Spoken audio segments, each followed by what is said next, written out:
Salam, hər vaxtınız xeyir olsun kanalımızın dəyərli izləyiciləri. Mən MHM Tədris Mərkəzinin Azərbaycan Dili və Ədəbiyyat müəllimi Rövşanə Ağayeva. Dəyərli izləyicilər, dəyərli şagirdlər, dəyərli valideynlər və dəyərli müəllimlər, biz dünəndən bəri həm kurs olaraq, həm də mən sizin bir çoxunuzdan mesajlar qəbul edirik və bu mesajlar narahatlıq dolu mesajlardır.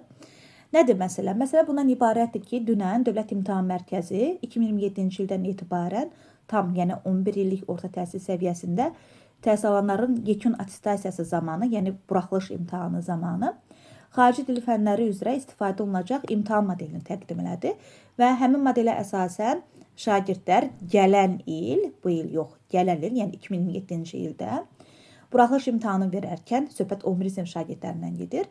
100 sözdən ibarət esse yazacaq. Bu nədənsə bir qəribə bir ajataja səbəb olub, qəribə bir nigaranlıq yaradıb insanlarda. Əslində bu gözlənilən idi. Niyə gözlənilən idi? Çünki artıq gələn il 11-ci sinifin buraxılış imtahanı verəcək şagirdlər keçən il, yəni 2025-ci ildə ilk dəfə olaraq deməli, buraxılış imtahanında yazı bölməsində şəkillər əsasında hekayə yazmaq tapşırığını yerinə yetirmişdilər və həmin hekayədə söz sayı az idi, düzdür. Sadəcə belə deyək də 9-cu sinifin öz səviyyəsi var, 11-ci sinifin öz səviyyəsi var. Sözsüz ki, 11-ci sinifdə həmin essenin nisbətən mürəkkəbləşdiriləcəyi gözlənilirdi və mürəkkəbləşmə də bu istiqamətdə olub. İndi bizim ingilis dil müəllimlərimizin izahına bunu daha ətraflı əlbəttə ki, dinləyə bilərsiniz.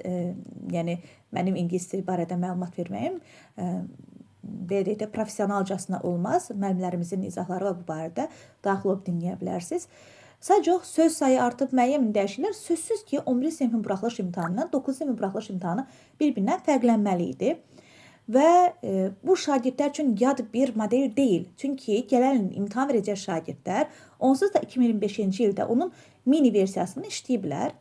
Və hal-hazırda MHM Tədris Mərkəzinin müəllimləri istər 9-cu siniflərə, istərsə də 10-cu siniflərə tədris eləyən zaman bunu nəzərə alırlar və onları o istiqamətdə hazırlayıblar ki, 11-ci sinifdə onlar buraxılış imtahanı verəndə bu modelin daha mürəkkəbləşmiş versiyasını verəcəklər.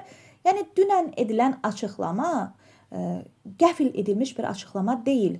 Buna hazırlıqlı idi işinə yaxından bələd olan müəllimlər, işi yaxından izləyən müəllimlər. Hətta 2025-ci ildə Bakıda və Sumqayıtda pilot sınaq imtahanları belə təşkil olunmuşdu bu istiqamətdə. Yəni, uzun sözün qısası bu təşvişiniz düşünürəm ki, vəziyyəti yaxından izləyən adamlar üçün bu təşvişə əsas yox idi. Çünki onlar onsuz istiqamətə götürüb doğru yolla gedirdilər.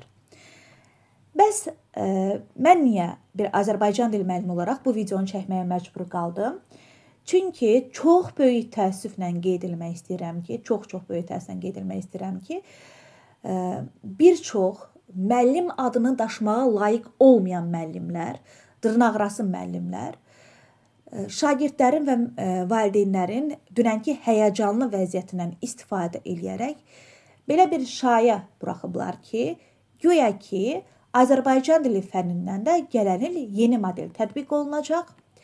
Bəs güya ki, Dövlət İmtahan Mərkəzi bu modeli indidən açıqlamır ki, İngilis dilinin açıqlaması yeni olunub, Azərbaycan dilində açıqlaması olarsa xalq ayağa qalxar, etirazlarını bildirərlər, istər valideynlər, istər müəllimlər, istər şagirdlər.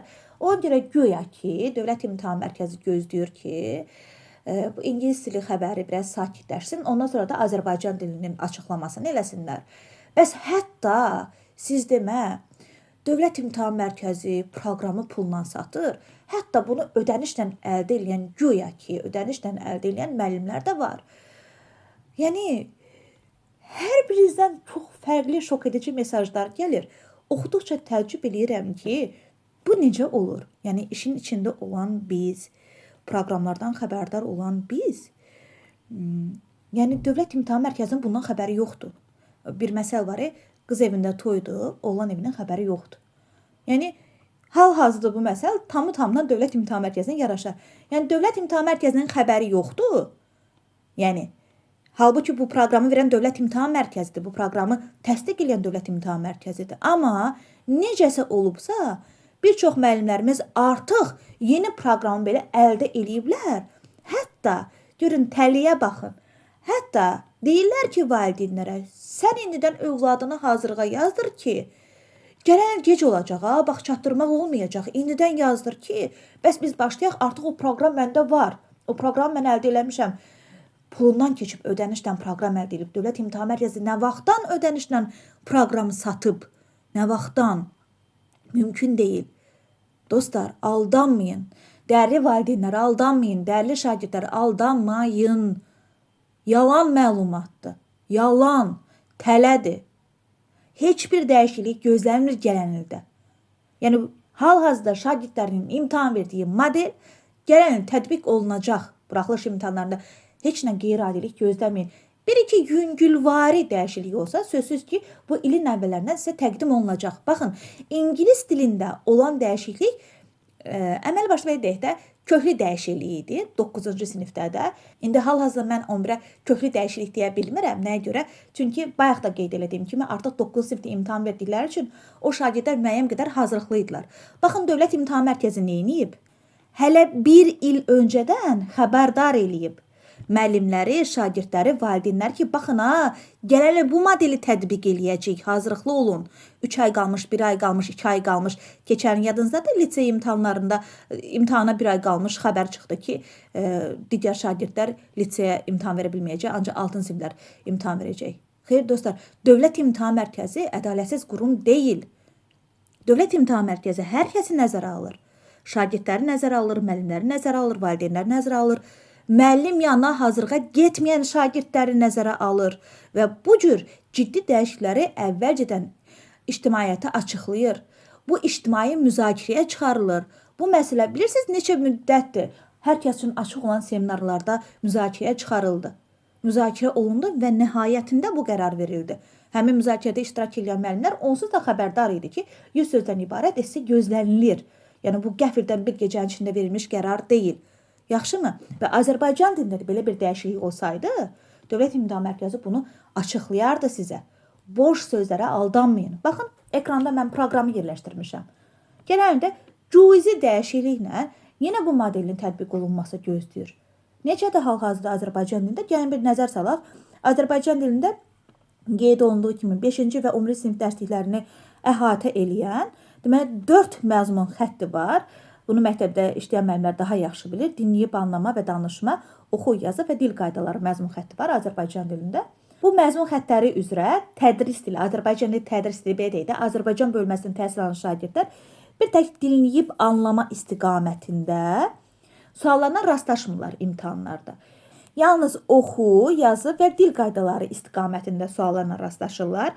Yəni onlara verilmiş suallar oxu bacarıqlarına, yazı bacarıqlarına və dil qaydalarını nə qədər mənimsədiklərini yoxlayan tapşırıqlardır. Dil qaydaları ilə bağlı şagirdlərə 10 sual təqdim olunur və bu 10 sualın proqramı, baxın, sentyabr ayından sizlərə təqdim olunur ki, hansı mövzular düşəcək, hansı mövzular düşməyəcək. Oxu məzmun xətti üzrə sizə 2 mətn təqdim olunur və siz 2 mətni oxuyursunuz. Həmin mətn üzrə müxtəlif tapşırıqlar verilir. Bu, həm mətnin məzmunu ilə bağlı tapşırıqlar olur, həm mətnin strukturu ilə bağlı tapşırıqlar olur, həm mətndəki sözlərin mənası ilə bağlı tapşırıqlar olur və yazı məzmun xətti üzrə də 11-ci siniflərdə 5 açıq sual olur, 9-cu siniflərdə 2 açıq sual olur. Deməli, həmin suallarda sizin fikrinizi, yəni şifahi nitqinizi, yazılı nitqinizə köçürmə qabiliyyətiniz yoxlanılır. Fikrinizi nə qədər çatdıra bilirsiniz, nə qədər ifadə edə bilirsiniz. Bu da yenə həmin mətnlər əsasında olur. Yəni, mətni oxuyursunuz, anlayırsınız. Məsələn, deyir ki, mətnin plan bəndlərini tərtib et. Yəni, oxuyub anladığınız mətni yazıya köçürürsünüz, yazılı şəkildə cavab verirsiniz. Bununla da sizin yazı bacarıqlarınız yoxlanmış olur. Yəni, dəyərli dostlarım, gələn də bu model gözlənilir. Bir yenilik yoxdur. Yaxşımı? Olsa da necə ki, İngilis dili indidən açıqlanıb, Azərbaycan dili belə açıqlanardı. Yəni, təşvişə ehtiyac yoxdur. Müəllimciklər deyəcəm. Həmin o dırnaqarası müəllimlərin, müəllimciklərin buraxdığı şayələrə inanmayın. Yaxşımı? Özünüzü təşvişə salmayın, qorxuya salmayın. Alışdığımız model tətbiq olunacaq, düzdür. Azərbaycan dilində yeni modelin tətbiqi gözlənilir. Amma gələn il yox. Hələ ona var. Zamanı gələndə o barədə danışacağıq. Bəlli olduğu kimi artıq kurikulum yenilənir və standartlar yenilənir. Həmin standartların tələbinə uyğun şəkildə bir neçə ildən sonra Azərbaycan dili fənnində də buraxılış imtahanlarında dəyişiklik olacaq. Amma bu gələn il deyil. Yəni özünüzü təşvişə salmağa ehtiyac yoxdur. Gedin, başınızı salın aşağı. İndi getdiyiniz istiqamətlə, əlbəttə ki, əgər doğru müəllimlə irəliləyirsinizsə, davam elətdirin yolunuzu və inanın ki, Dövlət İmtahan Mərkəzi heç də bir çox müəllimlərin təqdim elədiyi kimi ədalətsiz qurum deyil.